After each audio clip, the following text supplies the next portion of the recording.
அண்மைச் செய்தி. நேபாள நாட்டின் நாடாளுமன்றம் கலைக்கப்பட்ட நிலையில் இடைக்கால பிரதமராக சுசிலா கார்கி பதவியேற்றார். நேபாளத்தின் இடைக்கால பிரதமராக சுசிலா கார்கி பதவியேற்றார். உச்சநீதிமன்ற முன்னாள் தலைமை நீதிபதி சுசிலா கார்கி இடைக்கால பிரதமராக தற்போது பதவியேற்றார். நேபாள நாட்டின் இடைக்கால பிரதமராக சுசிலா கார்கி பதவியேற்றார். சுசிலா கார்கிக்கு அந்நாட்டின் அதிபர் ராமச்சந்திர பௌடேல் பதவி பிரமாணம் செய்து வைத்தார். கூடுதல் விவரங்களை செய்தியாளர் ராஜகுமரன் வழங்க கேட்கலாம். ராஜகுமரன், வணக்கம். மேலும் விவரங்களை சொல்லுங்க. நேபாள நாட்டினுடைய இடைக்கால பிரதமராக தற்பொழுது சுசிலா கார்கி தேர்வு செய்யப்பட்டிருக்கின்றார். இவருடைய தேர்வை பொறுத்தவரை கடந்த 3 நாட்களாக கடுமையான முறையில் போராட்டத்தில் ஈடுபட்டு வன்முறை களமாக நேபாளத்தை மாற்றியிருந்த அந்த நாட்டினுடைய இளைஞர்கள் ஒன்று திரண்டு அவர்கள் வலியுறுத்தியதன் அடிப்படையில் தான் இந்த தேர்வு செய்யப்பட்டிருப்பதாக நேபாளத்தினுடைய அதிகாரப்பூர்வ தகவல்கள் தெரிவித்திருக்கின்றன.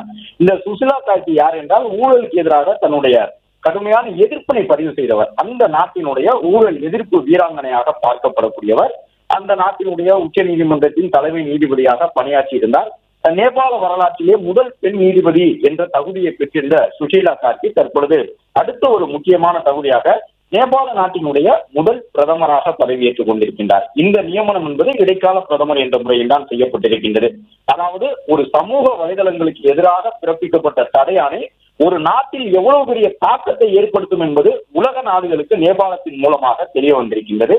26 சமூக ஊடகங்களுக்கு என்று சொல்வதை விட பேஸ்புக், ட்விட்டர், இன்ஸ்டாகிராம், எக்ஸ் வலைதளம் உள்ளிட்ட சமூக வலைதளங்களுக்கு விதிக்கப்பட்டிருந்த தடை, அந்த தடைக்கு எதிராக இளைஞர்கள் ஒன்று திரண்டு நடத்திய போராட்டம், அது ஒரு மிகப்பெரிய வன்முறையாக மாறி அந்த வன்முறை அந்த நாட்டினுடைய அரசியல் அமைப்பையே முழுவதுமாக மாற்றி அமைத்திருக்கின்றது. அந்த நாட்டினுடைய அரசை தூக்கி எறிந்திருக்கின்றது. அந்த அடிப்படையில் தான் பிரதமர் முதல் உள்துறை அமைச்சர் என்று அனைத்து அமைச்சர்களும் பூண்டோடு பதவி விலகிக் கொண்டு இளைஞர்களிடம் மன்னிப்பு கேட்டிருக்கின்றார்கள்.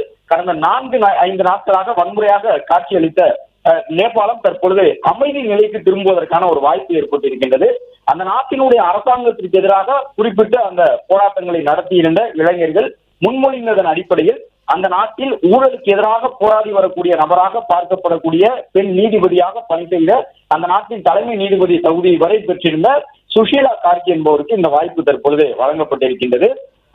பல்வேறு நாடாளுமன்ற உறுப்பினர்கள் கேள்வி எழுப்பியிருந்தாலும் கூட சுசிலா கார்கியை பொறுத்தவரை அவர் அந்த ஊழல் எதிர்ப்பில் தீவிரமாக இருந்தவர் என்ற அடிப்படையிலே இளைஞர்கள் அவருக்கான அந்த ஒரு முன்மொழிவை கொடுத்து அந்த நபரை சுசிலா கார்கி என்கின்றவரை தேர்வு செய்திருக்கின்றார்கள். 2007ஆம் ஆண்டு முதல் வழக்கறிஞராக இருந்திருக்கின்றார். 2009 உச்ச நீதிமன்றத்தினுடைய நீதிபதி என்ற அந்த நாட்டினுடைய பல்வேறு அமைப்புகளில் பணி செய்திருக்கின்றார். அது மட்டுமல்லாமல் ஏற்கனவே அந்த நாட்டில் இருக்கக்கூடிய காங்கிரஸ் மற்றும் சிபிஎன் என்று சொல்லப்படக்கூடிய மாவோயிஸ்ட் அமைப்புகளுடைய மையத்தினர் அவர் மீது பல்வேறு காலகட்டங்களில் குற்றம் சுமத்தி இருக்கின்றார்கள். அங்கிருக்கக்கூடிய மாவோயிஸ்ட் அமைப்பினர் அவருடைய செயல்பாடுகள் ஒரு தரப்புக்கு சார்பாக இருப்பதாகவெல்லாம் கடந்த காலத்திலே குற்றம் சுமத்தி இருக்கின்றார்கள்.